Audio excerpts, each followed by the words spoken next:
Happy Monday, Razorback fans. I don't know if it's a happy Monday for you or not. I'm gonna assume not because Arkansas lost 23-21 to Texas A&M.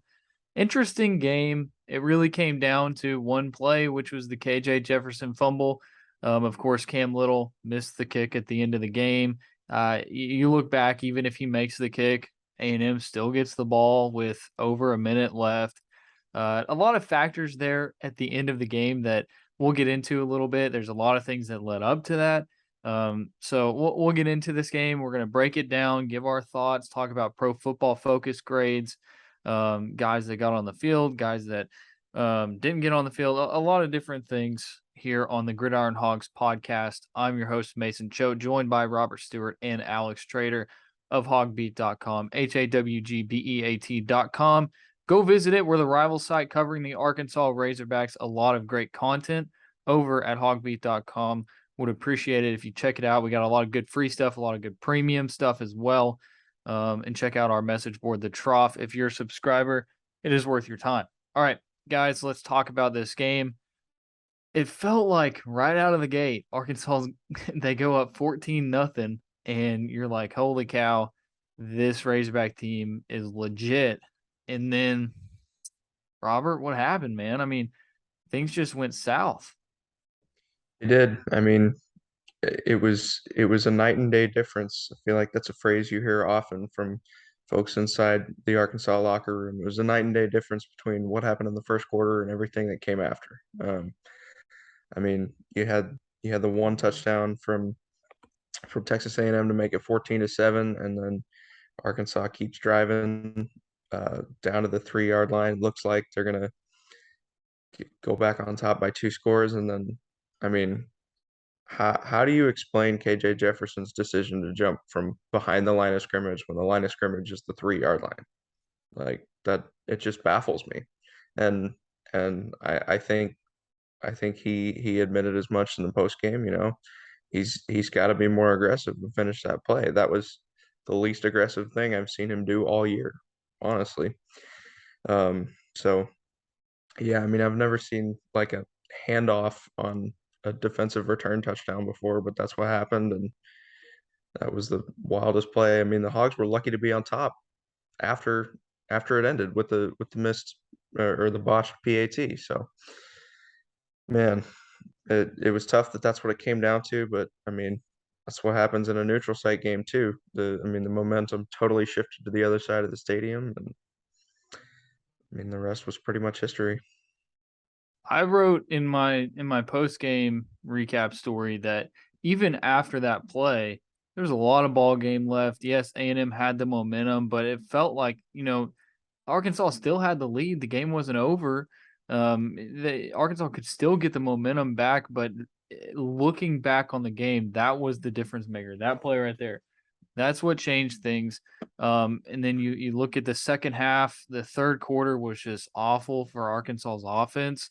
And then in the fourth quarter, they're able to, get a score, make it 21-23. The defense gets a stop, and then they drive down the field. And so the botch snap by Ricky Stromberg, KJ said that the ball hit Stromberg's butt or whatever. I think that's what happened. And then it goes back. Arkansas was lucky to recover it. Rocket Sanders barely got that ball. And then you're looking at a 3rd and 14, and then the next play, KJ, it's a broken play. He has to run, and he gets a yard, sets up for the field goal. But then you get to the timeout situation with Sam Pittman, something that he talked about, Robert, and said that he kind of questioned that decision. What do you think about him saying after the game that he questioned that decision? I mean, I feel like he played his cards correctly in that situation. I mean, he and the players pretty much explained like they didn't need to be where they were at that time, trailing by 2 points. But it, they were in that situation. So when you look at it that way, I mean, you got to trust the kicker who has done you right so many times in his short career, right? Um, you you want to run as much time off the clock um, as you can so that, in the event that he makes the field goal, you have the lead. You don't give A&M very much time against your defense, which has struggled. So I don't really have an issue with the way uh the game plan at the end of the contest went down. But like everybody mentioned in the post game, like they they didn't need to be there. I mean, Arkansas outgained and outpossessed the Aggies, and yet the Hogs still lost that game. Yeah, I mean, I kind of mentioned it in the intro. That play was not really, even if Arkansas hits that field goal, A&M still gets the ball back. They still had timeouts. There was a lot that went into that. A lot that could have happened after that, but like you said, Robert, I mean, there were a lot of things before that play that they could have done better. Um, Alex, you were at the game, right?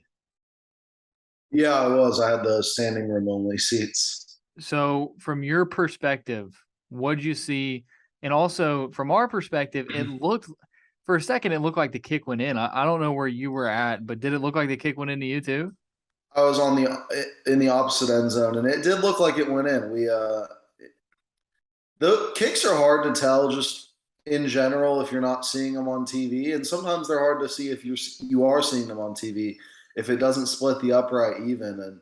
And that one felt like it was, it did look like it pushed right a little bit, but you still had confidence that it was inside the pole, and it was close enough to where you were probably right to have that confidence. And then you heard the doink and you saw it fall to the ground, and it was just the air fell out of the stadium for Arkansas fans. We were actually in the A&M section of where the stadium was just by coincidence, and they erupted, and you kind of knew that it was over. You saw the fans start pouring out of the stadium. So, Alex, what did you see in this game? I mean, for us, there were a lot of things that offensively, there were some play calls that were a little questionable. And from your perspective, what did you see? Because we haven't really heard your thoughts yet. Yeah, so you saw what you've seen from this team for the entire year. We saw the same issues come to light, the issues that we had talked about over and over and over again on this podcast. The defensive backfield right now has serious, serious issues. They're not able to make plays when they need to be made. The front seven kept them in this game from the standpoint of they were all over Max Johnson. They were creating havoc in the backfield. He was throwing up wounded ducks, and the DBs couldn't keep the receivers from pulling them down. Are you going to see those pulled down every time the way that you did in this game? No. Even with poor DB play, you're going to see some of those fall. In that aspect, it didn't go in Arkansas's favor, but we've known this DB group was in trouble, whether it be injuries or just a lack of being at the level that you'd like from a potential SEC West contender. And it really shone through even against what was a bad quarterback performance in Max Johnson. As far as the offense goes, really, really poor third quarter. But at the beginning of this game, you saw what Arkansas was capable of. They came down, scored 14 easy points, were running it down their throat all day, and had the opportunity to go up even bigger. And that they try to get cute and run a couple of Malik trick plays. I understand you want to go for the jugular there, but you're rushing very, very well. As far as the Kendall Briles needs to do something crowd, I understand. It's not fun to watch an offense that runs, passes, and it doesn't always work. But you were seeing this team pick up, in that fourth quarter, we had a guy standing behind us that was screaming, "Kendall, what are you doing?" And the Hogs were rushing for 5 yards of carry on that drive. So when you've got it going like that, you don't want to pull it away, even though it might not be as entertaining or it might not be what you think needs to happen. There are situations where Kendall Briles needs to get more creative in the offensive game plan. There are times he gets too creative, but when you're running the ball for 5 yards of carry, and really at the end of that game, Arkansas is dominating both lines of scrimmage. When that's happening, you have to stick with it, and it really it comes down to the Hogs having a couple mistakes, a couple things didn't go their way, and then ultimately it happens. But that missed field goal would have had them in a position with the lead where the defense had the opportunity to redeem themselves. It's such an up and down thing with Kendall Briles because you look at the way the game started, and you're singing praises to Kendall Briles, like this guy. I mean, awesome start to the game, and then he has those couple plays every game. You talk about the Malik Hornsby plays where it's just it didn't work, and then the pass out to Jaden Hazelwood, the wide receiver pass, that play never works, and it's like those few plays every game, it's just a head scratcher, but the rest of the time it seems like it works out pretty good, aside from, some of those drives where it is a run, pass, and there were times during this game where, I mean, you could tell A&M knew what was coming, and us in the press box, I mean, I was sitting there telling Robert, like, that the run is coming, and they would stuff the run. Like, there were many times where Rocket Sanders would just take the ball and immediately get hit. And because A&M knew that the run was coming, I mean, there are some plays where it's a little bit of a head scratcher. But Alex, you also mentioned that defense, and that's something that I asked Sam Pittman after the game. I said, you guys got to Max Johnson a lot. Like, you were keeping him uncomfortable, but it seemed like even though you were getting that pressure on him, he was able to make those throws. And I think specifically to that 3rd and 12 play in the second half, Max Johnson basically just threw up a duck off his back foot. And without looking down the field, you felt like some Arkansas players got to knock that down or intercept it. And there's like 3 or 4 Arkansas DBs around the ball, and an A&M wide receiver comes down with it. Those are plays that the Arkansas secondary has to make. If your pass rush is getting to Max Johnson that much, not only on that play, but throughout the game, you got to be able to do your job. And you saw Miles Slusher back in this game, and he really helped out. I mean, you could tell Miles Slusher being back there, he covered up a little bit of the issues. Like, he did really well. He was the highest graded defensive player for Arkansas from Pro Football Focus in this game. Miles Slusher had a good game, and Arkansas is very, very fortunate to have him back. But there are still issues. I mean, there's still guys who are just struggling. But on the flip side, the pass rush is still there. Like, they were getting to Max Johnson, but there's They held him to 11 of 21. I mean, he only completed barely over 50% of his passes. yeah, and I mean, they had 3 sacks, but it was like those passes that he did complete, they were in like the big situations. Think like the 3rd and 12 I mentioned, that 2nd and 30 play where he completed it to Anais Smith, just like right over the middle, and he takes it for 32. We knew before that play, we were talking, and people on our message board on the trough, it was 2nd and 30, and everybody's like, they're gonna get it on this play. There's no way they don't get it, because that's just what you expect from this Arkansas defense right now. And sure enough, they got 32 yards on 2nd and 30. That's a play where you can give up 15 yards on that play. You can do that. If he wants to complete a pass to Anais Smith over the middle, let him do that, but have a guy there to stop him. And so it's just the things like that, the mistakes, the KJ Jefferson fumble, the Ricky Stromberg missed snap. Like, if that Ricky Stromberg missed snap doesn't happen, Arkansas maybe picks up, I don't know, 4 yards, and you're looking at 3rd and short. And so there's so many things that led up to the Cam Little field goal. And of course, a lot of people are focusing on that because that was the last play that you saw from Arkansas, and it was gut wrenching. It sucked to see that if you're an Arkansas fan, but you lost the game, and you were right there with the top 25 team, an A&M team that's very talented. You know that they got a lot of talent. They did lose to Appalachian State. That was a game that it was weird, but the players after the game, all it was we're looking forward to Alabama. You didn't really get much more than that from them, Robert. And yeah, you look forward to Alabama, but I don't know, man. Do you think that this is a loss that sticks with them, or do you think that they're going to be able to just kind of move on? Because you don't have time to sit and let this one simmer. No, you really don't. I mean, you're about to go on a grueling stretch because once you get through with Alabama, I mean, you're not home until next month in November. Like, it's you can't let this simmer, but at the same time, it's like, I mean, how do you fix everything that was an issue in time to compete with the number 2 team in the country, you know? Yeah, I There's mean, there's a lot. the secondary issues, you feel like Bryce Young is going to be able to expose that pretty well, like he did last year. Alex, I'm curious, guys that stood out to you on Saturday. Before I read off Pro Football Focus grades, I want to see if you maybe noticed anything, picked anything up, just based off of the eyeball test.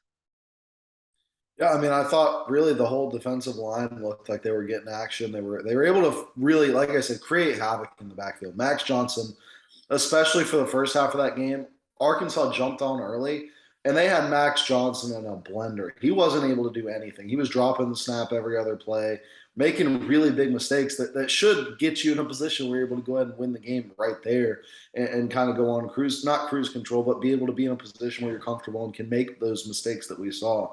And I really KJ had a very good game on the ground outside of that one fumble. As a passer, he was not spectacular in this game. Even his deep ball that he threw over the middle for the touchdown to Warren Thompson was severely underthrown. Um, it, it, I wasn't overly impressed by what I saw there. He had another really long screen play, so those two plays made up the bulk of his yards. Um, I thought the running backs played well. Dom Johnson came out and looked like himself, was out there picking up quite a few yards per carry. I thought Keytron Jackson made it happen on that play. There wasn't, I think it was more of a unit specific, at least my takeaways were that you saw the running backs do fairly well. You saw the offensive line at points look dominant, look like they can be one of the best in the SEC. You also saw it at points kind of get blown up because, I mean, people who were drunk and disorderly sitting up in the standing room section knew, oh, KJ run up the middle. Oh, this is going to be a draw up the middle. It's not that hard to figure it out based on what Arkansas does. The fact that A&M couldn't stop it every time does lend into how dominant Arkansas is and committed they are to establishing that run. But I think it makes it a lot tougher. Defensive line look good, linebackers look good. Really, my takeaways were that the defensive backfield needs a lot of fixing or a lot of scheming to help it be fixed because you can't continue on with that, especially going against guys like Bryce Young, like Jackson Dart. You're not going to be able to win the football games you need to win. Yeah, and kind of like Robert mentioned earlier, it's not like Max Johnson just tore them up for 400 yards. What happened was it was the plays that we talked about where the ones where you need to make a play, but you couldn't, like the third down and 12, the second and 30, those are the plays where you need the secondary to step up.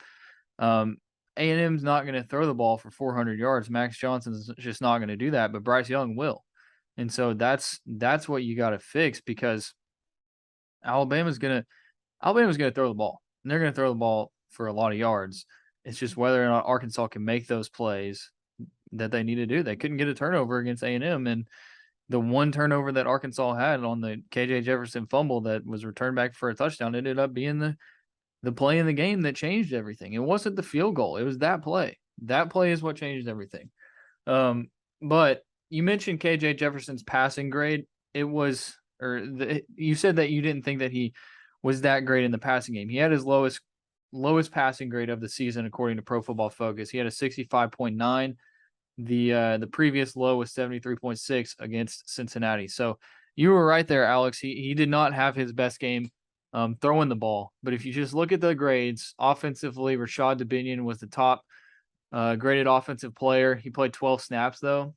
79.9 overall grade. This is on a scale of 0 to 100.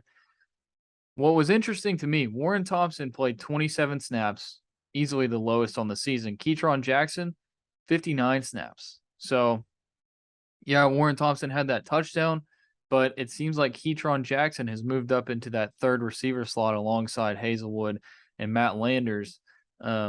So that's a little bit interesting. Sam Pittman has talked to him. He talked about him. He said after the Missouri State game that he's earned more playing time. And so you saw that there. Interesting at the running back spot, Rocket Sanders, 38 total snaps. That was his lowest mark on the year. AJ Green had 14. I mentioned Rashad Dubinion 12. And then we saw Dominique Johnson get in the game for 9 snaps.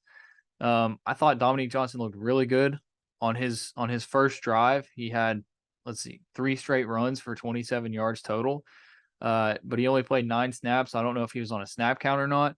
I asked Sam Pittman about it. He did not like the question. So I'll let Sam Pittman talk about it on today, Monday, and maybe after going back and looking at the film, he thought Dominique Johnson did well, or maybe he was on a snap count and that's just what they were going to get out of him. I don't know. I really don't.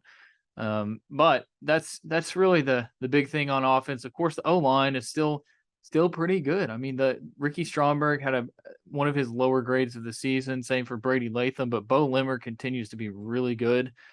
Same with Dalton Wagner and Luke Jones. So Arkansas's offensive line still doing really well.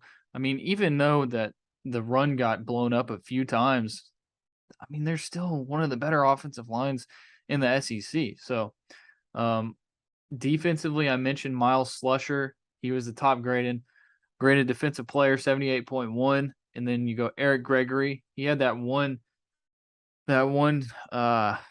possession where he had 2 sacks, I think. So big. No, he only had 1 sack. He had 2 big tackles on that possession in the second half. So, and then Zach Williams, of course, he had a good game as well. Simeon Blair, surprisingly enough, 4th graded, number 4 grade on the Arkansas defense, 64.2, tied with Latavius Brini. So I don't know. You look at the secondary, that's the issue. But, I mean, they're still grading out decently according to Pro Football Focus. The coverage still getting above a 60, but it needs to be better than that.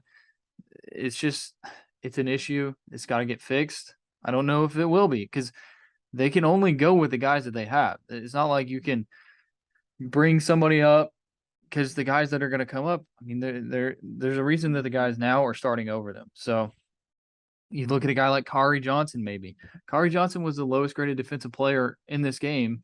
20 snaps. He had a 45.7 grade, 51.9 coverage grade. You were expecting to get a little bit more out of him. I mean, it's tough. And there was another play in this game, Robert, where Arkansas's secondary got burned and Max Johnson couldn't make the throw. Like that play continues to happen every week. Bryce Young's going to make that throw this Saturday. I mean, how do you think that they're going to fix this week? They're not. They're just not. Like I don't know how else to put it. You're facing the reigning Heisman winner. Like what how could it possibly get better? I don't know. I mean, here's the bottom line realistically. Arkansas has a good football team. A very good football team. They played a good football team in Texas A&M. Mistakes were made, the KJ Jefferson fumble, and they lost the game 23-21. Move on. I still think this team has 8 or 9 wins in them. I don't know if they win this weekend against Alabama. You would like to think that they're going to be competitive against Alabama like they were last year. It's just right now, the thing that's on the mind is that loss to Texas A&M. That's the last thing that happened. So moving forward, I think they will get things fixed, especially offensively. You got to think that they get that fixed a little bit. Some of the drops from the receivers, Warren Thompson had a drop. Jaden Hazelwood had a drop where he was falling down, the ball hit him in the hands, and he just couldn't catch it. Those things you got to think they're going to get cleaned up. The running back situation, I wonder how that's going to shake out because it wasn't the Rocket Sanders show in this one. You saw that they rotated the guys in and out. So there's a lot of things to clean up this week. Yes, Robert. While we're talking about offense, it's worth noting that Matt Landers only had 1 target. I feel like that's not something that is a recipe for success, especially after he showed out against Missouri State, right?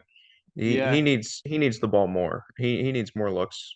I mean, he made the most of his one. It was a 19-yard catch for a huge first down, but he's got to have the ball more.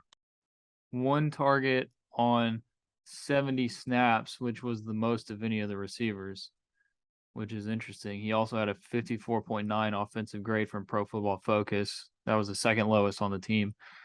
Yeah, I agree. I mean, Matt Landers, playmaker. Get the ball to your playmakers, you know? That's what Arkansas needs to do a little bit more often. That's why it's confusing when, you know, there was a play where I think it was third down and they threw an out to Nathan Bax.